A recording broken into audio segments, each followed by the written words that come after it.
Angle of repose, angle of repose, ये मैंने कल भी आपको शायद थोड़ा सा बताया था। एंगल ऑफ रिपोज क्या चीज होती है? एंगल ऑफ रिपोज बड़ा सिंपल सा कॉन्सेप्ट है इसका। अगर एक बॉडी एक इंक्लाइंड प्लेन पे मूव करने लगेगी तो क्या होगा?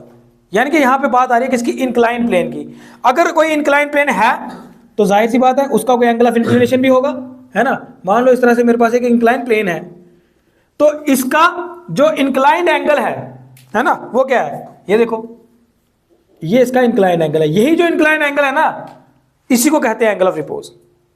ठीक, जो भी हमारे पास एक इंक्लाइंड प्लेन होगा, उस इंक्लाइंड प्लेन का कुछ एंगल ऑफ इंक्लिनेशन होगा। दिस इज, ये जो एंगल ऑफ इंक्लिनेशन, इसी को तो कहते हैं क्या? Angle of repose. Inclined angle, inclined angle, ये जो इंक्लाइंड एंगल होता है ना, किसका? लेकिन ऑफ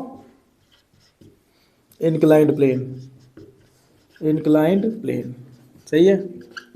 ठीक है, इसी को कहते हैं क्या? Angle of repose. अब थोड़ा सा इसको समझते हैं और डिटेल में। सपोज कर लो कि आपके पास एक ब्लॉक है जिसका मास m है, और आपने इस इंक्लाइंड प्लेन पे इसको रखा हुआ है। ठीक, ये ब्लॉक है जिसका मास क्या है? m इसका मास है। ठीक, ये आपने इस इंक्लाइंड प्लेन पे रखा हुआ है। ये एक ऐसी कंडीशन होगी जैसे सपोज करो जैसे मेरे पास एक डस्टर है, ठीक है, ये आ गया हॉरिजॉन्टल प्लेन। अब मैं इसको थोड़ा सा ऐसे कर दूं तो क्या बन रहा है? इंक्लाइंड प्लेन बन रहा है ना। ये आपका इंक्लाइंड प्लेन है। आप देख रहे हो ये डस्टर अभी बिल्कुल ऐसे लग रहा है कि बस मूव करने ही वाला है, अभी मूव कर नहीं रहा, लेकिन ऐसे लग रहा है कि बस थोड़ा सा अगर और फोर्स लग गई, इसको अगर अप्लाइड फोर्स मैंने इसको फोर्स अप्लाई कर दी तो ये मूव कर जाएगा। लेकिन जैसे इंक्लाइंड प्लेन में मैं इसको रखूंगा तो इसकी टेंडेंसी मूव करने की अब बढ़ने लगी है। तो इसका मतलब कौन सी फ्रिक्शन आ रही होगी इसमें? Just begin to slide. जब कोई body just begin to slide वाली कंडीशन में होती है तो कौन सी फ्रिक्शन लगती है? Limiting friction. इसका मतलब अभी इसके अंदर कौन सी फ्रिक्शन आ रही है जब मैं इसको ऐसे रख रहा हूं? लिमिटिंग फ्रिक्शन, क्योंकि ये बस स्लाइड होने ही वाला है। तो इसका मतलब यहां पे एक फ्रिक्शन आ रही है, कौन सी? Limiting friction. हम उसके बारे में बात करेंगे। तो सपोज कर लिया मेरे पास एक इंक्लाइंड प्लेन है, लिख देते हैं इसको साथ साथ में। लेट अस कंसीडर, क्या कंसीडर किया मैंने? There is a inclined plane, there is a inclined plane. ठीक, सपोज करो मेरे पास क्या है? एक इंक्लाइंड प्लेन है, सही है। अच्छा, थीटा क्या है यहां पे? हाँ, हियर लेट करो theta be the angle of repose, angle of repose मतलब एंगल ऑफ इंक्लिनेशन ही है वो, उसी को एंगल ऑफ रिपोज कहते हैं। ठीक है जी। फिर क्या रखा मैंने यहां पे?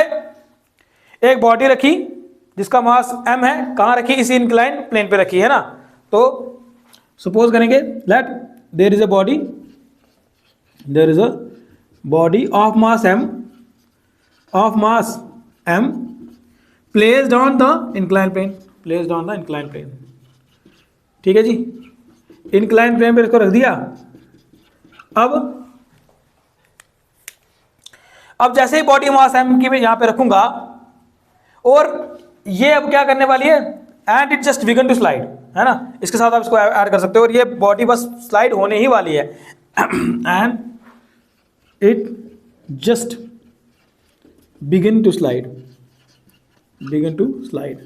क्या आपने जैसे रखी हुई है तो ये body just begin to slide है, मतलब बस स्लाइड होने ही वाली है, उस कंडीशन में है। अब देखो, ये जो मास m है, कोई भी बॉडी आप जैसे भी रखोगे, उसका जो वेट है ना, वो वर्टिकली डाउनवर्ड एक्ट करता है। कैसे एक्ट करता है? वर्टिकली डाउनवर्ड एक्ट करता है। तो यहां पे बस इस चीज को देखने को ध्यान से देखना है कि ये बॉडी जिसका मास m है, वो उसका जो वेट है वो वर्टिकली डाउनवर्ड एक्ट करेगा। ये देखो, ये वर्टिकली डाउनवर्ड है। ठीक है जी। तो वेट मतलब m into G. What is this G? Small G क्या चीज है? Acceleration due to gravity. ठीक है, तो ये जो इसका वेट है वो वर्टिकली डाउनवर्ड एक्ट कर रहा है, बिल्कुल कर रहा है ना। अब ये यहां पे लिख देते हैं, here the weight mg, here the weight mg will act vertically downward, will act vertically downward direction, है ना, डाउनवर्ड डायरेक्शन। तो ये वर्टिकल डाउनवर्ड एक्ट कर रहा है, सही है। अब यहां पे एक चीज और देखने लायक है कि जो यहां पे लिख लिया। अब देखो यहां पर क्या इसको दो रेक्टेंगुलर कंपोनेंट से स्प्लिट किया जा सकता है? ठीक है, देखो यहां से समझना चीज को। ये ऐसे हॉरिजॉन्टल प्लेन में अगर इसको रखा होता तो इसका वेट ऐसे करके वर्टिकल डाउनवर्ड एक्ट कर रहा है ना, ये तो वर्टिकल डाउनवर्ड एक्ट कर रहा है। अब तुमने क्या किया, तुमने इसको रख दिया ऐसे, समझ रहे हो? ब्लॉक ऐसे था, वेट ऐसे एक्ट कर रहा है सेंटर ऑफ द अर्थ की तरफ। अब तुम्हारा ब्लॉक इस तरह से है, लेकिन वेट कैसे एक्ट करना है? वो तो ऐसे ही एक्ट करेगा, वो ऐसे थोड़ी जाएगा, है ना। उसने सेंटर ऑफ अर्थ की तरफ अट्रैक्ट करना है ना, तो अर्थ यहाँ थोड़ी शिफ्ट होगी। आपका प्लेन ऐसे हुआ है तो ये थोड़ी अभी तो इसकी तरफ शिफ्ट होने वाली है, नहीं। वेट तो कहाँ जाएगा? वर्टिकल डाउनवर्ड रिएक्ट करेगा, समझ रहे हो? ऐसे वर्टिकल डाउनवर्ड, आपका प्लेन चेंज हो गया। अब आपने ब्लॉक ऐसे रख दिया, तो ये जो ये था ना, ये क्या चीज़ थी? वेट। ये जो वेक्टर है ये ऐसे ऐसे थोड़ी जाएगा, ये तो अभी भी ऐसे जाएगा, है ना।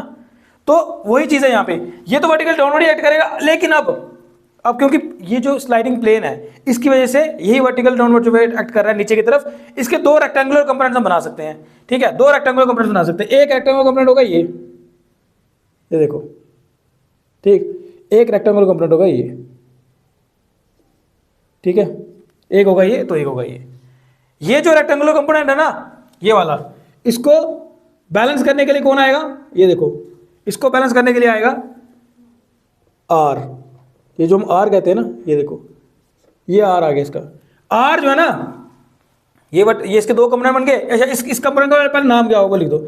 ये होगा एम जी कॉस थीटा, अगर ये थीटा है तो, ठीक है, कि ये बराबर हो रहे एंगल। और ये कौन है? एम जी साइन थीटा, सही है। ये आ गया एम जी कॉस थीटा, ये आ गया एम जी साइन थीटा। अब आप एक चीज देख रहे हो कि ये जो आर है, ये जो नॉर्मल रिएक्शन है, ये किसके बराबर है? एम जी कॉस थीटा के बराबर है। ठीक, देखो ये आर जो है वो बिल्कुल इक्वल एंड अपोजिट है किसके? एम जी कॉस थीटा के। इसी चीज के बारे में हम यहाँ पे लिखेंगे अब। ठीक, तो सबसे पहले क्या किया मैंने, इस एम जी को मैंने क्या किया? रिजॉल्व किया। रिजॉल्व करना मतलब, वेक्टर को रिजॉल्व करना मतलब स्प्लिट किया इसके दो रेक्टेंगुलर कंपोनेंट्स में, वही लिखेंगे। Now the weight M G can be resolve, the weight M G can be resolved into its two rectangular components, into its two rectangular components। तो जो इसके दो रेक्टेंगुलर कंपोनेंट्स कौन कौन से है? पहला आ गया एम जी कॉस थीटा, और दूसरा कौन आ गया? एम जी साइन थीटा, सही है। इसके दो रेक्टेंगुलर कंपोनेंट्स बना दिए हम लोगों ने, समझ आ रहा है ना।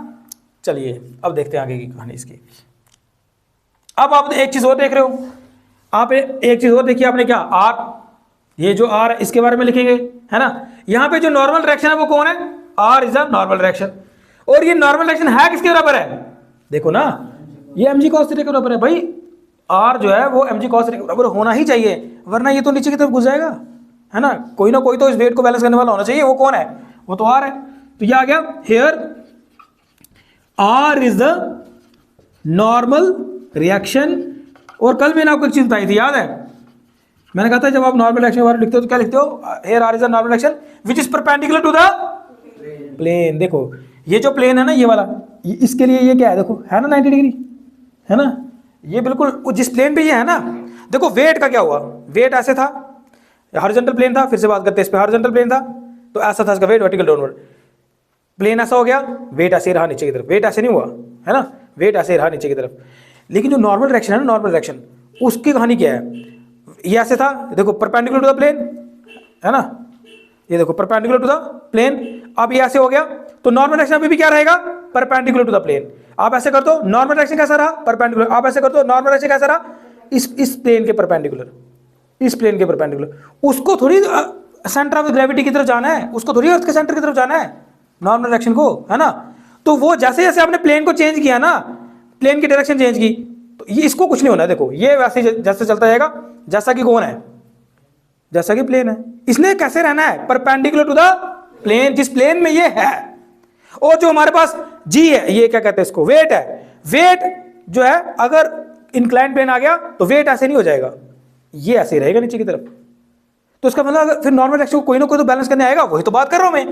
वेट नीचे की तरफ आ गया बिल्कुल वर्टिकल डाउनवर्ड, तो इसके दो कंपोनेंट्स बन गए, एक बन गया mg cos थीटा, दूसरा बना mg sin थीटा, और इस mg sin थीटा को किसने बैलेंस किया? Normal direction.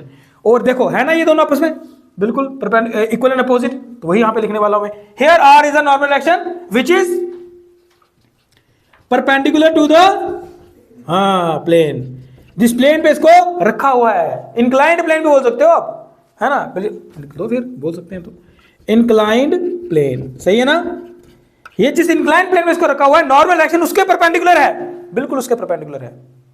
और अब क्या मिलेगा कैसे? एंड इज गिवन बाय, बताओ, एंड इज गिवन बाय कैसे मिलेगा? अभी देखा, r is equal to M G cos theta, r is equal to M G cos theta, बन गया ना, ठीक है। अच्छा और कुछ नजर आ रहा है? एक अनबैलेंस्ड फोर्स नजर आ रही है, कुछ नजर आ रही है, M G sine theta, M G sine theta, यही वो फोर्स है। देखो इंक्लाइन प्लेन पे क्या होगा, इंक्लाइन प्लेन पे आपको धक्का लगाने की फिलहाल जरूरत नहीं पड़ेगी, क्यों? क्योंकि इंक्लाइन प्लेन पे आपने कोई चीज रखी होगी तो देखो इसको रखूंगा तो जाएगा ना नीचे की तरफ, अपने आप कैसे जा रहा है? कोई ना कोई तो फोर्स लग रही है इसको, भैया अपने आप कुछ नहीं ना होता जिंदगी में, कुछ ना कुछ तो फोर्स लगी होती है। तो वैसे देखो इंक्लाइन प्लेन में आपको जो लग रहा है ना, ये अपने आप नीचे जा रहा है, ये अपने आप नीचे जा रहा है, इस पे फोर्स लग रही है। कौन है वो फोर्स? ये एम जी साइन थीटा। किसने दी? ये इसी मास ने दे दी, इसी वेट ने दी है। वेट का ही एक कंपोनेंट है, वेट का ही एक कंपोनेंट है जो रिस्पॉन्सिबल है इंक्लाइन प्लेन में इसको नीचे की तरफ मूव करवाने के लिए, इसको नीचे की तरफ मूव करवाने के लिए। और अगर ये फोर्स अकेली लग रही होती तो ठीक है, ये मूव कर गया होता नीचे की तरफ, लेकिन आप देख रहे हो मैंने अभी हमारा जो केस है वो क्या है, उसमें हम ये समझ रहे हैं कि बस ये मूव करने ही वाला है। इसका मतलब ये जो mg sin थीटा जो कि रिस्पॉन्सिबल है इसको नीचे की तरफ धक्का देने के लिए, ये फिलहाल किसके बराबर है? लिमिटिंग फ्रिक्शन के बराबर है। इसका मतलब कोई देखो, जब भी एक बॉडी दूसरी बॉडी के ऊपर मूव करेगी तो फ्रिक्शन तो आएगी। इसका मतलब ये बॉडी अब इस इंक्लाइंड प्लेन में नीचे की तरफ आने की कोशिश कर रही है, तो इसका मतलब कोई ना कोई तो फोर्स ऑफ फ्रिक्शन होगी जो ऊपर की तरफ लग रही होगी। इसका मतलब यहां पे कोई ना कोई तो फोर्स ऑफ फ्रिक्शन होगी जो किसके बराबर होगी? जो ऊपर की तरफ लग रही होगी, है ना। उसको मैं क्या बोल दूं? एफ बोल दूं।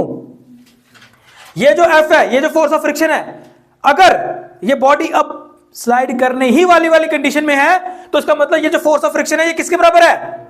mg sin थीटा के बराबर है। इसका मतलब ये force of friction mg sin theta के बराबर है, बिल्कुल एक दूसरे को बैलेंस कर चुकी हैं ये।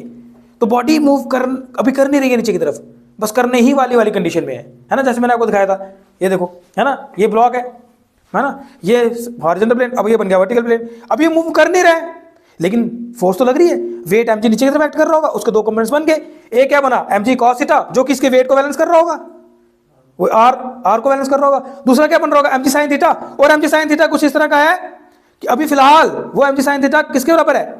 वही फ्रिक्शन। कौन सी फ्रिक्शन? लेकिन लिमिटिंग फ्रिक्शन, ये वो वाला केस है, ठीक है ना। तो यहां पर हम ये भी समझेंगे, ऐसा नहीं समझो कि बस यही समझना, कल हमने यही समझना कि अगर फिर भी बॉडी नीचे जाए, आज तो रोक लिया हमने इसको, कल हम देखेंगे कि बॉडी नीचे जा रही है, ये वाली बॉडी स्लाइडिंग प्लेन नीचे की तरफ जा रही है, तब हम समझेंगे कि तब कौन कौन सी फोर्स और इस पे एक्ट कर रही है। फिर ये भी देखेंगे अगर स्लाइडिंग प्लेन से हमें ऊपर आना हो, बॉडी को ऊपर धक्का देना हो, तब फोर्स ऑफ फ्रिक्शन कैसा रोल प्ले करती है, ठीक। तो फिलहाल आज का तो यही सिनेरियो है कि हम लोग क्या करने वाले हैं कि ये जो फोर्स ऑफ फ्रिक्शन आ रही है, ये फोर्स ऑफ फ्रिक्शन फिलहाल किसके बराबर होगी? mg sin थीटा, है ना। इसी जो नीचे की तरफ धक्का लग रहा है ना, और लग क्यों रहा है? किसकी वजह से लग रहा है? कौन लगा रहा है इसको धक्का? ये वेट, इसका खुद का वेट यार, खुद का वेट का कंपोनेंट ये है ना। तो यहां पे मैं ऐसे बोल दूं कि हियर ये जो F है, ये जो F है, what is this F? It's a force of friction. लिख दूं यहां पे here F is the limiting friction, वैसे यही लिखना था ना, F is the limiting friction, है ना। ये F क्या है? यहां पे लिमिटिंग फ्रिक्शन है। और मिलेगी कैसे? एंड इज गिवन बाय बताओ भाई किसके बराबर है F? हाँ, mg sin theta, mg sin theta, सही है ना। फिलहाल ये F किसके बराबर है? mg sin थीटा के बराबर है। क्योंकि ये इसके बराबर है इसलिए बॉडी बिल्कुल मूव करने वाली नहीं है। अब हाँ, करने की कोशिश तो कर रही है क्योंकि ये इंक्लाइन प्लेन है, इंक्लाइन प्लेन है, फोर्स तो लग रही है, mg sin थीटा तो लग रही है, mg sin थीटा की वजह से नीचे की तरफ धक्का तो लग रहा है इसको, लेकिन क्योंकि फोर्स ऑफ फ्रिक्शन भी लग रही है और वो बराबर है, इसलिए ये इसको मैं क्या बोल सकता हूँ? लिमिटिंग फ्रिक्शन बोल सकता हूँ। FL भी लिखते हैं कभी कभी, इसको FL लिख सकते हो आप। FL का मतलब लिमिटिंग फ्रिक्शन की बात हो रही है। सही है ना? यहां तक समझ आ गया सबको? बाकी कहानी इस प्लॉट में कर लेते हैं, ठीक? अच्छा, अगर अब एक काम किया जाए, इन दोनों को डिवाइड किया जाए, ठीक है? नाउ क्यों कर रहा हूं डिवाइड, पता चल जाएगा। F L divide by R किया जाए, just to find the coefficient of friction. Coefficient of friction को फाइंड करने के लिए, अगर मैं, होता क्या कोफिशिएंट ऑफ फ्रिक्शन पता है ना, F L directly proportional to R, समझे थे हम?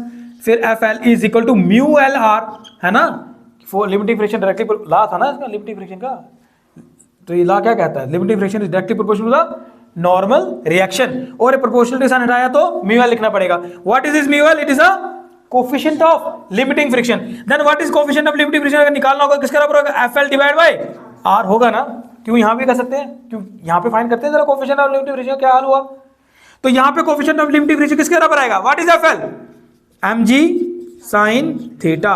And what is R? M G cos theta. कटेगा कुछ? कटेगा? काटो, क्या बचा फिर? ओ sine theta by cos theta क्या होता है? ये तो टाइम थीटा है। तो इसका मतलब ये लिख सकता हूं मैं, F L divide by R is equal to tan theta is equal to what is F L divide by R? This is mu L, this is mu L, ठीक? तो मुझे बताओ, क्या ऐसा नहीं बोल सकते हम लोग कि कोफिशिएंट ऑफ लिमिटिंग फ्रिक्शन किसके बराबर है? यहां से बोल सकते the tangent of what is this theta? Angle of repose. The tangent of angle of repose is equal to the coefficient of limiting friction. कोई स्पेशल इसको रिटर्न नहीं चलाना है आपने बस इसको पढ़ना सीखना है। What is this? It is tangent. What is this? It is angle of repose. What is this? It is equal to sign. What is this? It is coefficient of friction. L का मतलब लिमिटिंग। तो मतलब क्या हुआ? Tangent of angle of repose is equal to the coefficient of limiting friction. होगी definition. तो इसका मतलब अगर आपको कोफिशिएंट ऑफ लिमिटिंग फ्रिक्शन निकालना है, और कहां निकालना है? एक इंक्लाइंड प्लेन पे निकालना है। कहां निकालना है? इंक्लाइंड प्लेन पे अगर आपको निकालना है, तब आपको क्या करना पड़ेगा? Tangent of angle of repose करना पड़ेगा। और अगर हॉरिजॉन्टल प्लेन पे निकालना है तो टेंजेंट ऑफ, याद है कल क्या पढ़ा था?